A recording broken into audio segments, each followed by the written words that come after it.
Assalamu alaikum, dear scholars. As we know,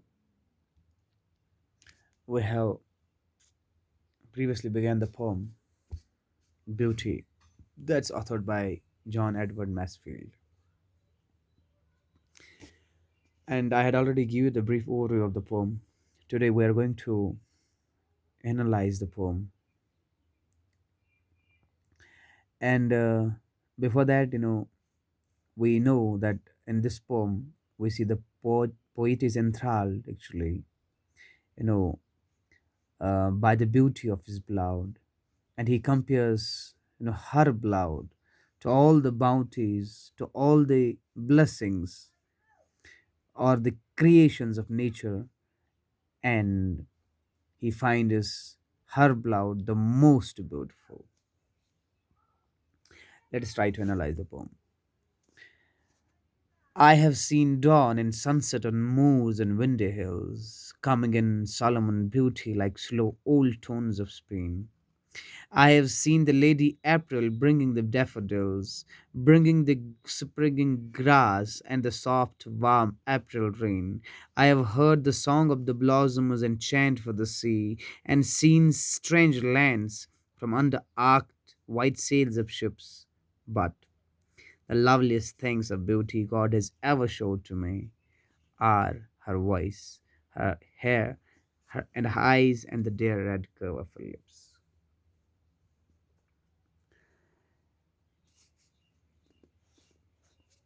We know that this beauty is a very romantic poem, and in this poem, I told you that the poet compares, you know, what's beautiful and what one loves in the world, and the poet also seems to be enslaved or enthralled, by the beauty of his beloved, and he tries to compare his beloved to all the beauties of nature, and he finds his beloved to be the most beautiful. Now, the first two lines, I have seen dawn and sunset on moors and windy hills, coming in Solomon beauty like slow old tones of Spain. Now, in these first two lines, we see the poet says that he has seen dawn and dusk on moors. Dawn means subah ka hona and dusk means sham ka hona. Dawn, we can say when day begins, and dusk means when the night begins. Now he says, I have seen dawn, that a poet has seen dawn and dusk on moors and windy hills, which bestow the great happiness and satisfaction, like the wonderful tunes of Spain. And we know the time of the dawn and dusk, are as pleasing and soothing, as the wonderful music of Spain. Now, moor can be said as a meadow, जैसे हमारा गुलमर्ग है, right? The open land actually. Now, this poem, in which the entire situation is shown, is dawn, afternoon, and the dusk. And we see the poem, opens with a depiction, you know, with the display, the display by the poet of his encounters with the nature, of his meeting with the nature, of his experience with the nature. And he also demonstrates the impact, of romanticism on him, by discussing nature and scenes.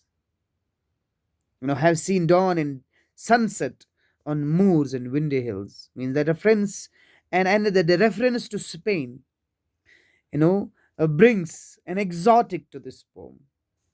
Exotic, I mean to say, the exciting thing. Now, the uh, romanticism was actually an 18th century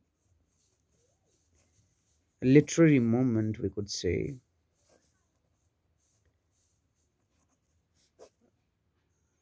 that has brought, especially by William Blake.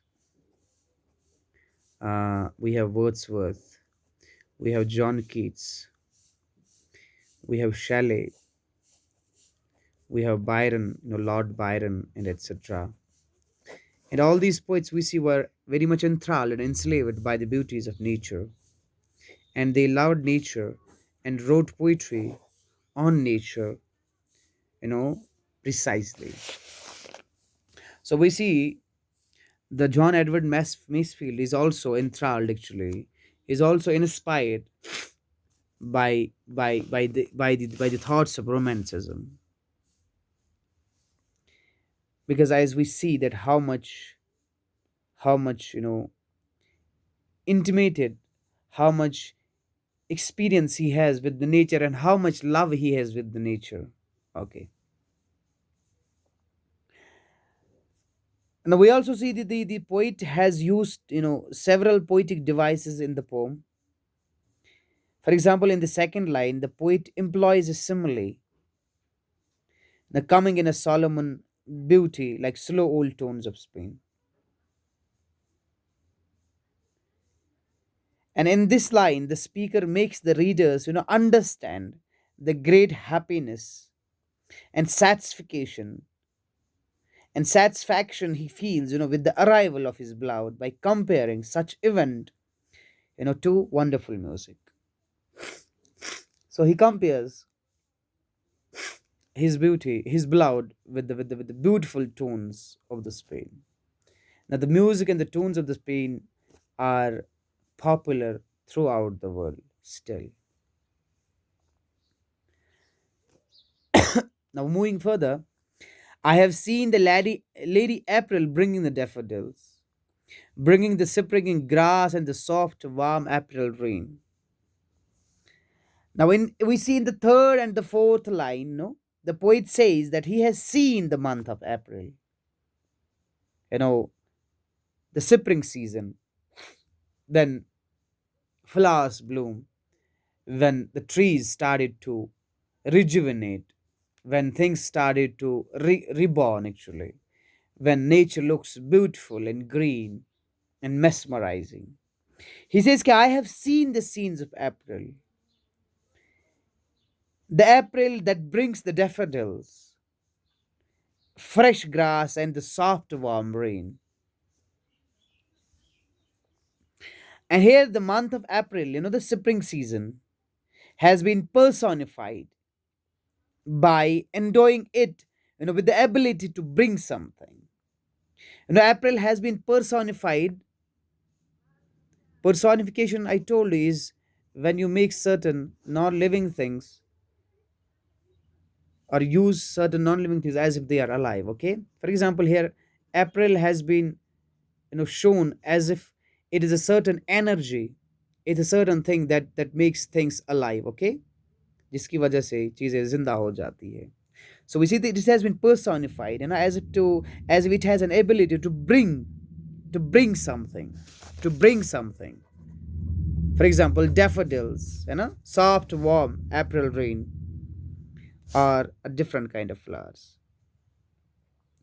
And we also see that it has been called the Lady April, right? The Lady April, as if it's a person. Okay? So this is known as a personification.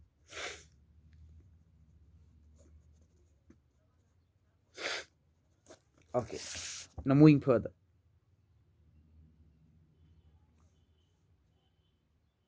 I think this is enough for today. Tomorrow we'll move further with another lecture of the same poem. Till then, goodbye.